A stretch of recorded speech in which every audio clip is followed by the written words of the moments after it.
Hey everyone, Julian here, and today I'm going to be showing you how to make classic jungle drum and bass.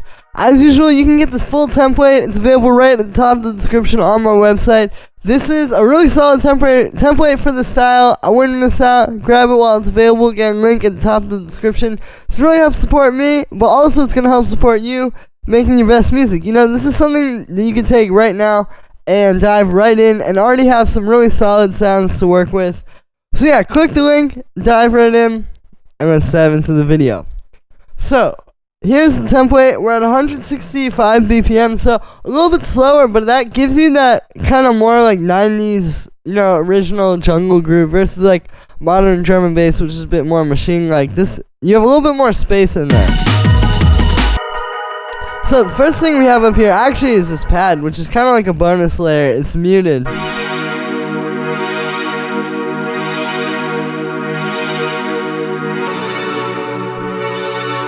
Now, these chords might seem complicated. It's actually pretty simple. So the first one here is this G sharp minor 9 chord. Yeah, because you can see we got G sharp, B our minor third, D sharp our fifth. So there's the basic G sharp chord, or G sharp minor. Then we have a minor seventh, and then ninth, which is a fancy way of saying one note down from that minor third. And then see, it's a G sharp minor chord, but we actually have another fifth down there. And the only reason I'm doing that is it really just gives it a little bit of a different flavor. You know, you can make it's like less on the nose than just having the root note be the root note of your chord. It adds a nice drone underneath that. And then this one is actually that F sharp minor 9, but it's missing that one voice in the middle. And then you can see I have that down there. So again, just playing with those kind of jazzier chords. For the sound, this is made with Operator. It's just 4 sine waves doing some FM stuff. You can see there's a bit of attack on the third one to get like a into the sound. There's some detune, and yeah, those are the octaves. We've got a low pass filter with a little bit of filter drive to kind of give it some more texture. And then an LFO on the filter and the volume of oscillator B.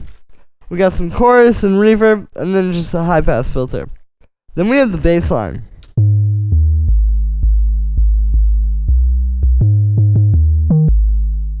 So this is kind of like a standard jungle, like drum and bass style bass. So I'll show you the actual sound. Is a simple Operator sound, but it's basically like a FM 808, because they used the 808 a lot back in the day for these, and you can definitely get that sound. But when I was trying to do it with an 808 sample, I wasn't really getting that full bass. With Operator, you can just do this. It's really simple, right? It's just 2 sine waves here, different octaves. And then we're just using the shaper on the filter and some pitch envelope to kind of make it, like a fat 808. And yeah, it's a little bit more effective than using the actual, 808 kick. So, for the notes on this one, so again, it's a very simple sound. It's a lot more about the notes. That's the point with this one. But it's pretty simple musically, right? Like, you can see, we're just using, fifths there, and then back down to that root note. And then that goes up when the chord changes there. It's pretty much just following that chord progression. And then it's this very bouncy 808 or 8th note pattern using the fifths and the root notes of the chords. And sometimes the thirds.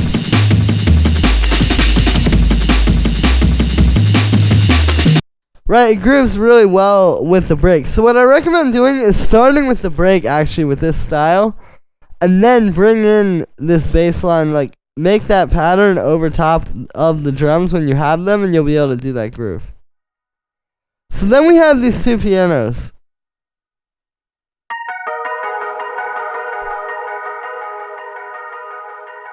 And these are actually just playing variations of the chords that I showed you up above. You can see, this is this G sharp minor 9. We're using the minor 9th, or the 9th down there in this one as well. And then on this one, it's the same voices, but just going up.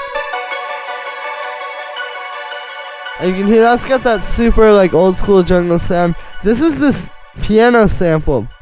And then I've actually warped it and kind of stretched it out so it sounds a little bit wonky. And it's going through some echo and reverb. And then we have chorus after those. And that's what gives it that like... I'm doing the exact same thing on this one too. That's what gives it that like kind of like 90s jungle shine. And then yeah, there's drum bus on each of these to give them, you know, some texture and fatness. And then just a high pass filter.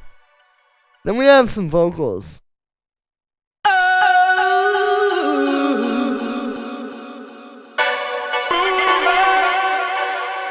So yeah, you can hear that. It's just these two different vocal samples. I'm compressing them a little bit to give it a little bit more of like that old school, like kind of just very flat feel.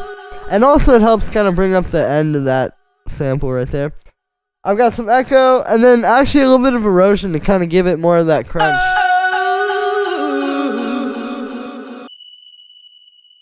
That one though, you can see like a lot of people want to know like, oh, like what is the processing for these kind of vocals? Like what am I missing?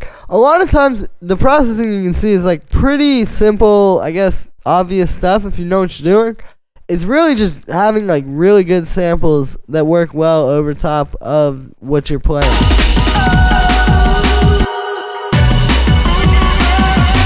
Like I really like that second one especially, and that's really where I put in more time on that than with the processing. Then we have the string, just playing F sharp, so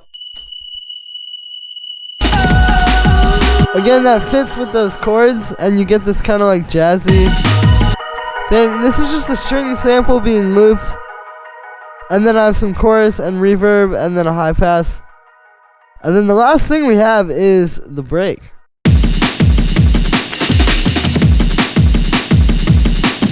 So what's happening here is it's 4 layers. So we have a kick and snare, right? Like just nice like punch. This is just like a 909. And this is more of like a break snare. Super punchy drums. And then that's just sitting underneath those breaks so that you get the breaks, right? Like it really just sounds like these. But you can see they don't have the punch in the kick and snare as much. So you just add in those layers. And then again, the layers kind of become part of it. Like it sounds like it's those breaks, but just with more punch. It's not like this whole extra kick and snare. So this actually, the way you want to start this is going to be with these. So you're going to start with like one of these. Right, so I actually started with this one. And you can see, when you have 2 breaks layered together, it's important that like, it's not just 2 random breaks, it's 2 that really do different things, like this one.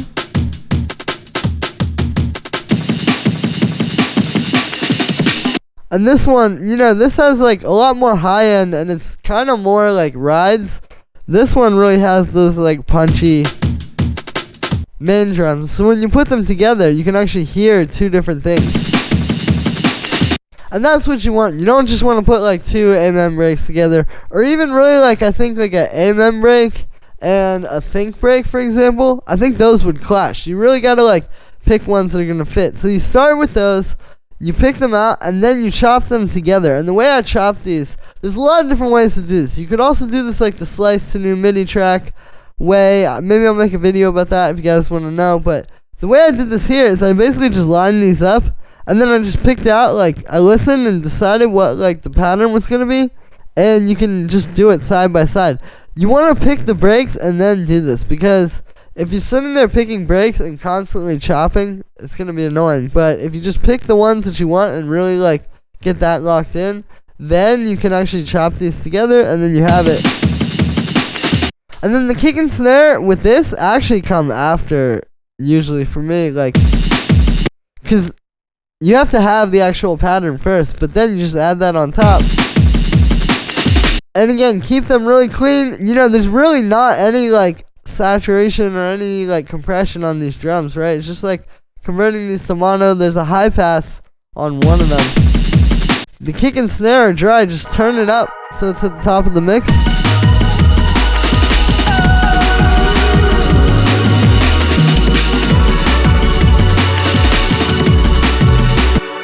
And it should be good. So that's gonna be it for this one, guys. I hope you enjoyed. As always, make sure to like this video as well as subscribe, and let me know what you think of this video in the comments. Like I said in the beginning, this whole template, literally all of these really solid samples, MIDI presets in the project file are available at the top of the description on my website. Definitely go grab this. It really helps me out. You know, I'm bringing you guys these videos every single day, and I don't make a whole lot off of YouTube, but with these sample packs, I'm able to keep going and showing you guys all this new stuff. Plus, it's going to help you take your tracks to the next level. So, it's good for both of us. Click that link while it's available. Thank you so much for the support, guys, and I'll see you tomorrow with another video.